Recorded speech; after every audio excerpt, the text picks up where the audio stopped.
इस मूवी की शुरुआत में हम बॉब नाम के एक आदमी को देखते हैं। बॉब एक लकड़ी काटने की फैक्ट्री में काम करता था। हम देखते हैं कि वो काम शुरू करने से पहले दर्द की कुछ दवाइयां खाता है और उसके बाद वो अपने काम पर लग जाता है। बॉब का एक छोटा सा परिवार भी था, लेकिन पिछले 8 सालों में वो कभी उनसे मिलने नहीं गया और ना ही कभी उसने उन लोगों का हाल चाल पूछा। बॉब के परिवार में उसकी वाइफ थी और उसकी एक 15 साल की बेटी थी जिसका नाम ईवा था। ईवा जब छोटी थी तभी उसके पिता उसे छोड़कर चले गए, जिसकी वजह से कभी उसे अपने पिता की गाइडेंस नहीं मिली और वो बड़ी होकर जिद्दी लड़की बन गई। डार्लिन ईवा को उसके दोस्तों के साथ बाहर जाने से मना करती है, लेकिन ईवा उसकी बातों पर गौर नहीं करती और उसे नजरअंदाज करके वहाँ से चली जाती है। दूसरी तरफ बॉब, जो 100 मिल में काम करके अकेले अपना गुजर बसर कर रहा था, हम देखते हैं कि एक दिन काम करते हुए अचानक से उसके पेट में दर्द होने लगता है। बॉब के साथ वाले उससे उसकी तबीयत का पूछते हैं, लेकिन बॉब बड़ी चालाकी से उनकी बातों को टालता हुआ वहाँ से चला जाता है। बॉब जब अपने घर आता है तो उसे डार्लिन का फोन आता है। बॉब उसे कहता है कि मैंने तुम्हें कॉल करने से मना किया था, तो फिर तुमने मुझे कॉल क्यों किया। उन दोनों की पिछले 8 सालों से बात नहीं हुई थी और ना ही डार्लिन को पता था कि बॉब कहाँ रहता है। डार्लिन उसे फोन काटने से मना करती है और उसे बताती है कि हमारी बेटी को अब एक पिता की जरूरत है, वो ईवा को अकेले नहीं संभाल सकती। डार्लिन बॉब से ईवा की बहुत शिकायतें करती है और उसे समझाती है कि उसका एक पिता के तौर पर वापस आना कितना जरूरी है, लेकिन इतना सब कुछ सुनने के बाद भी बॉब उसे वापस आने से मना कर देता है और कहता है कि आज के बाद मुझे दोबारा फोन मत करना। हम देखते हैं कि बॉब अपने पूरे शरीर को कपड़े से ढककर रखता था और उसके हाथों और उंगलियों पर ढेर सारी पट्टियां लगी हुई थी। वो जब उन पट्टियों को निकालता है तो हम देखते हैं कि उसके हाथों की उंगलियां इनविजिबल हो चुकी थी। ये कोई चमत्कार नहीं था, बल्कि एक रेयर मेडिकल कंडीशन थी, या फिर कहें कि एक बीमारी जिसमें किसी आदमी का शरीर गायब होने लगता है। बॉब अपने हाथ की जांच करता है, लेकिन उसे ज्यादा फर्क नहीं पड़ता क्योंकि वो जानता था कि वो धीरे धीरे गायब हो जाएगा, जिस तरह उसके पिता हुए थे। बॉब की ये बीमारी खानदानी थी, जिसकी वजह से बॉब अपने परिवार से अलग हो गया था। वो नहीं चाहता था कि उसकी पत्नी और उसकी बेटी उसके गायब होते हुए घिनौने शरीर को देखे। बॉब बेशक अपने परिवार से दूर था, लेकिन कहीं ना कहीं उसे उनकी परवाह भी थी। वो अपना मन हल्का करने के लिए एक बार में जाता है और उस रात वो बहुत शराब पीता है। एक बारटेंडर जो उसे कई सालों से जानती थी, वो बॉब से बात करने की कोशिश करती है, लेकिन बॉब उसे जरा भी भाव नहीं देता।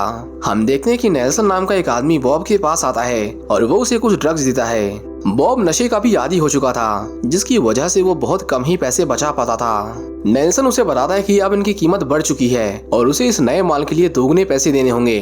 बॉब पहले तो उसकी बातों पर हंसता है, लेकिन नेल्सन सीरियस था। वो बॉब से कहता है कि अगर पैसे नहीं है तो वो उसे माल भी नहीं दे सकता। अगले दिन जब बॉब सॉमिल में काम कर रहा था तो वो देखता है कि मशीन की बेयरिंग में फॉल्ट की वजह से लकड़ी की ठीक से कटाई नहीं हो रही थी। अपने दोस्त से कहकर वो उसे ठीक करने के लिए ऊपर जाता है। बॉब की नजर जब उस लकड़ी काटने वाली मशीन पर जाती है तो एक बार के लिए उसके मन में ख्याल आता है कि वो उसके अंदर कूदकर आत्महत्या कर ले, लेकिन तभी उसका दोस्त पीछे से उसे आवाज लगाता है, जिसकी वजह से बॉब को होश आता है और वो अपना मन बदल लेता है।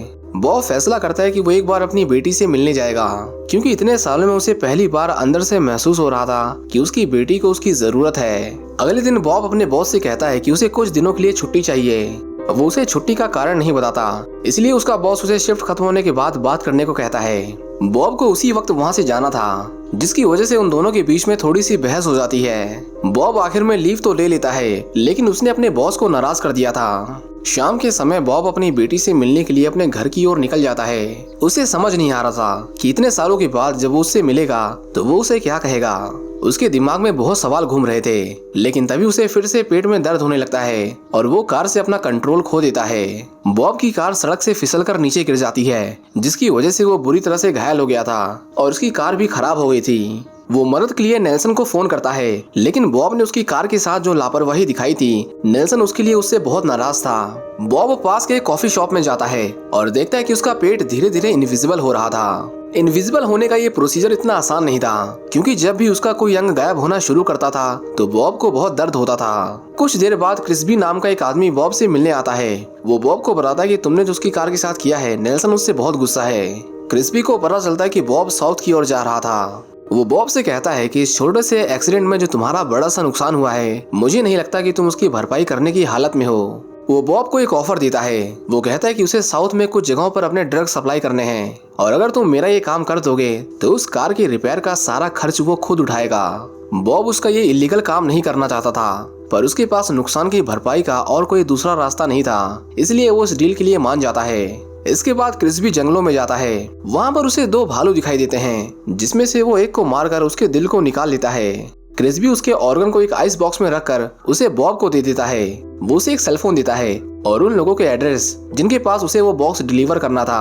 बॉब की तस्वीर खींची जाती है और वो उसकी फोटो को अपने ग्रुप में डाल देता है ताकि बॉब किसी भी तरह की चालाकी न कर सके।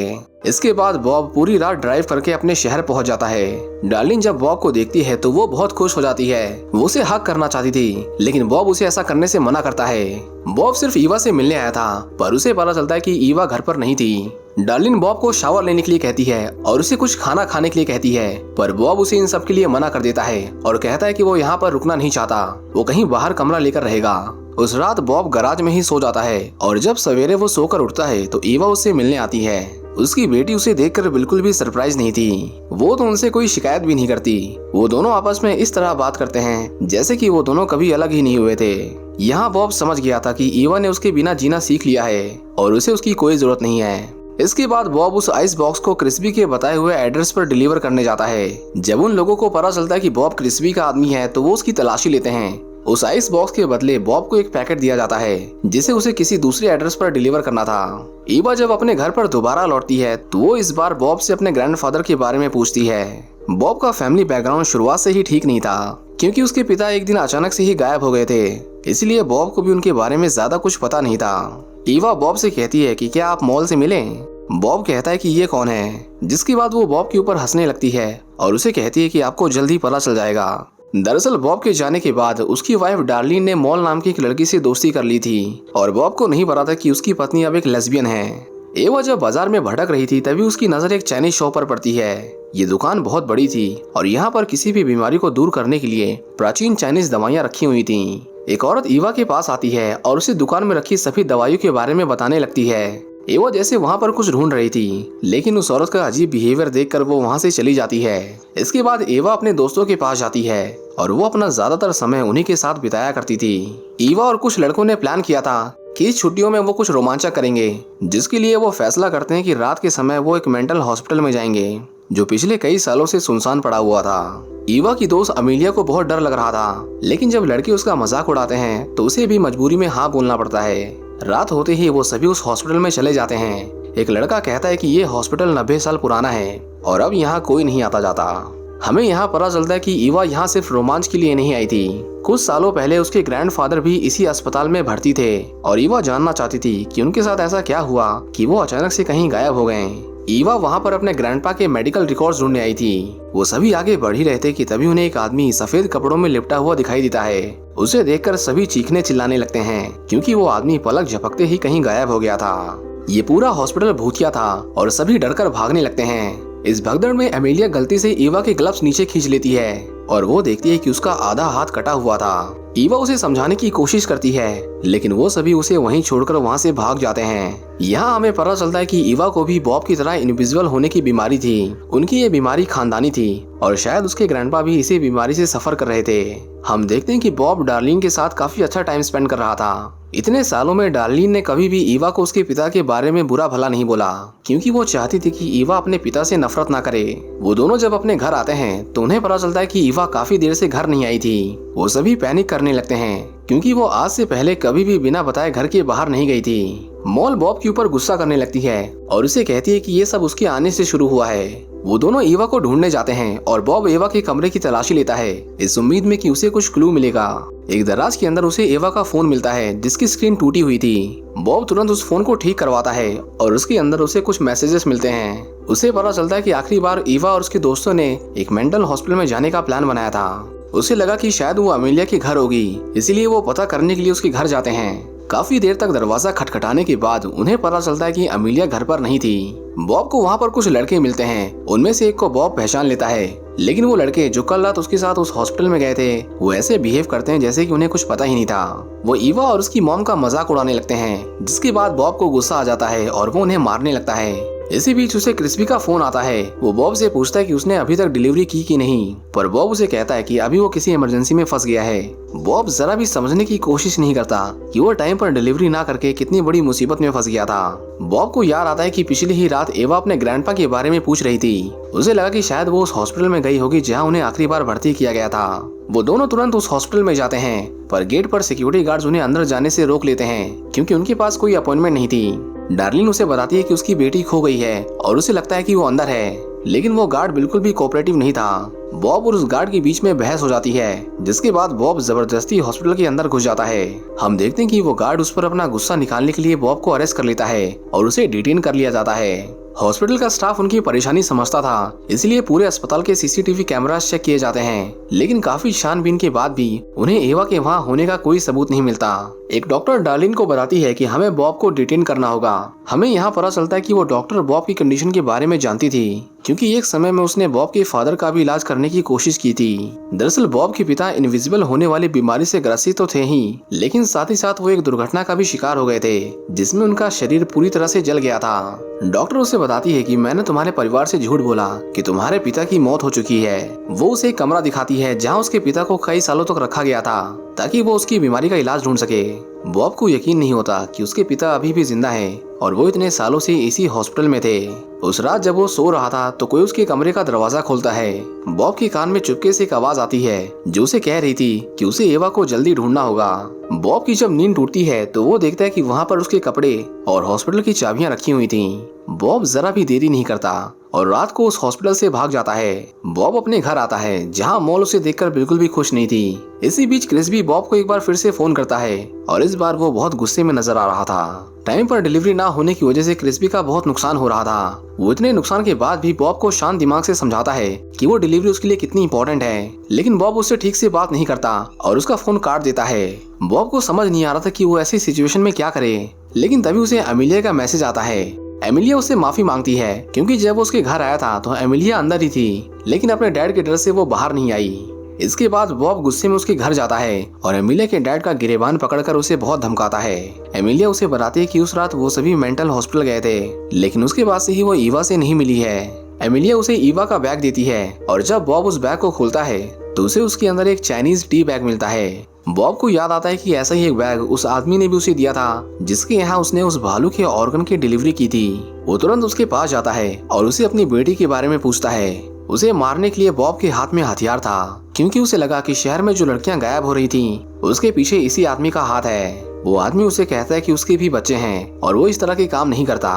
वो बॉब को उस चाइनीज शॉप का एड्रेस बताता है जहाँ से वो उस टी बैग को लाया था। बॉब जब उस चाइनीज शॉप में जाता है तो उसे वहाँ पर वही औरत मिलती है जिसने शुरुआत में ईवा को वो टी बैग दिया था। बॉब उससे अपनी गुमशुदा बेटी के बारे में पूछता है, लेकिन वो औरत सच जानते हुए भी उसे कुछ नहीं बताती। इसी बीच बॉब की नजर उस शॉप के बाहर रखी हुई एक साइकिल पर पड़ती है जो कि उसकी बेटी ईवा की थी। बॉब को अब यकीन हो गया था कि उसके गायब होने के पीछे जरूर इन्हीं लोगों का हाथ है। वो अपने सिर से अपनी टोपी उतारता है और हम देखते हैं कि उसका सिर गायब हो चुका था। बॉब कहता है कि उसकी बेटी को भी यही बीमारी है और उसे उसकी जरूरत है। वो औरत उसे देखकर बहुत डर जाती है और कहती है कि उसकी बेटी वहाँ नीचे की तरफ है। बॉब जब नीचे जाता है तो वो देखता है कि वहाँ पर कुछ चाइनीज लोग कुछ डॉक्टर्स के साथ मिलकर लोगों पर एक्सपेरिमेंट कर रहे थे। उनका मकसद था बीमारियां ठीक करना, लेकिन उनके तरीके बहुत गलत थे। हम यहाँ ईवा को देखते हैं जिस पर वो डॉक्टर्स किसी लैब रैट की तरह एक्सपेरिमेंट कर रहे थे। ईवा को एक छोटे से केज के अंदर रखा गया था ताकि वो कहीं भाग न सके। बॉब उन सभी को मारता हुआ ईवा को वहाँ से छुड़ा लेता है। ईवा देखती है कि उसके पिता को भी वही बीमारी थी जो उसे है, लेकिन इन सब बातों के लिए ये सही समय नहीं था। वो दोनों वहाँ से भाग जाते हैं। वो चाइनीज लेडी पुलिस को फोन कर देती है क्योंकि उसे एहसास हो गया था कि यहाँ कुछ गलत हो रहा है। वो तो अपनी दवाइयाँ बेचकर लोगों की दिल से मदद करना चाहती थी और इसीलिए वो यहाँ आने वाले किसी भी आदमी को खाली हाथ नहीं भेजती थी, लेकिन ये डॉक्टर्स उसके जैसे नहीं थे। बॉब को एक बार फिर से पेन होने लगता है, लेकिन वो दोनों किसी तरह ड्राइव करके घर पहुंच जाते हैं। डार्लिन जब बॉब को इस हालत में देखती है तो वो बिल्कुल भी पैनिक नहीं करती क्योंकि उसे उसकी मेडिकल कंडीशन के बारे में पहले से पता था। वो मॉल को कुछ इंजेक्शन लाने को कहती है और इस पूरी सिचुएशन को बड़े अच्छे से हैंडल कर लेती है। अगली सुबह बॉब फिर से नॉर्मल हो गया था। उसने ईवा को सही सलामत उसके घर पहुंचा दिया था। और अब वो यहाँ और नहीं रुकना चाहता था, इसलिए बॉब वापस जाने लगता है। ईवा देखती है कि वो ड्राइव करने की हालत में नहीं थे, इसलिए वो भी उनके साथ चलने की जिद करती है। पूरी रात ड्राइव करने के बाद बॉब अपने परिवार से दूर वापस उसी जगह पहुंच गया था जहां वो पिछले 8 सालों से रह रहा था। ईवा बॉब से पूछती है कि वो उसे छोड़कर क्यों चले गए, जिस पर बॉब उसे कहता है कि उसके पिता को भी यही बीमारी थी और जब मैं छोटा था तो मैं उन्हें कभी समझ नहीं पाया, इसलिए मैं उनसे नफरत करता था। बॉब नहीं चाहता था कि उसकी बेटी भी उससे नफरत करे, इसलिए उसने अपने दिल पर पत्थर रखकर अपने घर को छोड़ दिया। हम देखते हैं कि बॉब का चेहरा अब गायब होने लगा था, पर ईवा उसके चेहरे का मेकअप करके उसे थोड़ी देर के लिए ठीक कर देती है। बॉब अपने दोस्त नेल्सन को अपने पास बुलाता है और उसे वो पैकेट देता है जो उसे डिलीवरी करने के बाद मिला था। वो नेल्सन से कहता है कि इसे तुम क्रिस्बी को दे देना और उसे कहना कि उसकी और मेरी डील यहीं पर खत्म होती है। इसके बाद बॉब ईवा को अपने साथ अपने घर लेकर जाता है जहां उसने अपने 8 साल अकेले बिताए थे। दूसरी तरफ हम देखते हैं कि नेल्सन उस पैकेट को क्रिस्बी तक पहुंचा देता है, पर जब क्रिस्बी उसे खोलता है तो उसके अंदर वो नहीं था जिसकी उसे उम्मीद थी। अब ये कोई भी हो सकता था, फिर चाहे वो नेल्सन हो या फिर वो आदमी जिसने बॉब को वो पैकेट दिया था। लेकिन क्रिस्बी को लगा कि ये काम बॉब ने किया है, इसलिए वो उससे अपने इस नुकसान की भरपाई करवाना चाहता था। हम देखते हैं कि बॉब 70% गायब हो चुका था और वो ईवा को कहता है कि अब उसे यहाँ पर नहीं रुकना चाहिए। ईवा उसे फिर से छोड़कर जाने से मना करती है, पर बॉब ने अपना मन पहले ही बना लिया था। वो ईवा से कहता है कि तुम मेरी तरह मत बनना, कोशिश करना एक आम जिंदगी जीने की जो मैं कभी नहीं कर पाया। ईवा के काफी समझाने के बाद भी बॉब उसके पास नहीं रुकता और वहाँ से चला जाता है। बॉब उस फैक्ट्री में जाता है जहाँ वो काम किया करता था। उसे वो लकड़ी काटने वाली मशीन दिखाई देती है जिसके अंदर कूद कर वो सुसाइड करने वाला था। उस रात ईवा रोते रोते सो गई थी और अगली सुबह जब सूरज की किरणें उसके चेहरे पर पड़ती हैं तो उसकी नींद खुल जाती है। ईवा को बाहर किसी के होने की आहट महसूस होती है और जब वो गेट खोलती है तो उसके सामने क्रिस्बी खड़ा था। क्रिस्बी वहाँ बॉब को ढूंढ रहा था, लेकिन वो उसे कहीं नहीं मिलता। ईवा उसे कहती है कि बॉब ने ये जगह बेच दी है और अब वो यहाँ नहीं रहता। क्रिस्बी जब उसके घर में तलाशी लेता है तो उसे वहाँ पर एक फोटो मिलती है जिसे देखकर वो समझ जाता है कि ये लड़की बॉब की बेटी है। बॉब ने उसका बहुत नुकसान किया था, लेकिन फिलहाल वो यहाँ पर नहीं था, इसलिए अपना बदला लेने के लिए वो ईवा का रेप करने की कोशिश करता है। पर जैसे ही वो ईवा को छूता है हम देखते हैं कि बॉब उसे पीछे से खींच लेता है। बॉब जो पूरी तरह से इनविजिबल हो चुका था वो क्रिस्बी को बहुत मारता है। इस हाथापाई में बॉब को बहुत चोट लग जाती है, लेकिन आखिर में वो क्रिस्बी को मार डालता है। बॉब अपनी बेटी से उसे छोड़कर जाने के लिए उससे माफी मांगता है, पर वो उससे वादा करता है कि वो दोबारा ऐसा कभी नहीं करेगा। वो दोनों क्रिस्बी की लाश को एक डंप यार्ड में फेंक देते हैं। यहाँ पर हम एक भालू को देखते हैं जो क्रिस्बी को सूंघता हुआ उसके पास आता है और शायद वो उसे खा जाएगा। बॉब ईवा को अपने पिता के बारे में बताता है। वो कहता है कि वो नहीं चाहते थे कि मैं उन्हें इस हालत में देखूं। वो खुद को हमेशा मुझसे दूर रखते थे। उसे कुछ दिनों पहले ही पता चला कि वो मरे नहीं थे, बल्कि उन्हें मेंटल हॉस्पिटल में रखा गया था। बॉब को नहीं पता था कि वो अभी जिंदा है भी कि नहीं, और अगर जिंदा है भी तो कहाँ पर हैं। ईवा को याद आता है कि उसने उस दिन उस पुराने मेंटल हॉस्पिटल में एक आदमी की परछाई देखी थी। वो समझ जाते हैं कि उसके ग्रैंडपा अभी भी जिंदा हैं और इतने सालों से वो दुनिया से छुपकर रह रहे हैं। जिसके बाद वो दोनों उनसे मिलने के लिए शहर की तरफ निकल जाते हैं। इसी के साथ ये मूवी यहीं पर खत्म हो जाती है। उम्मीद करता हूँ कि आपको ये कहानी पसंद आई होगी। Thank you for watching.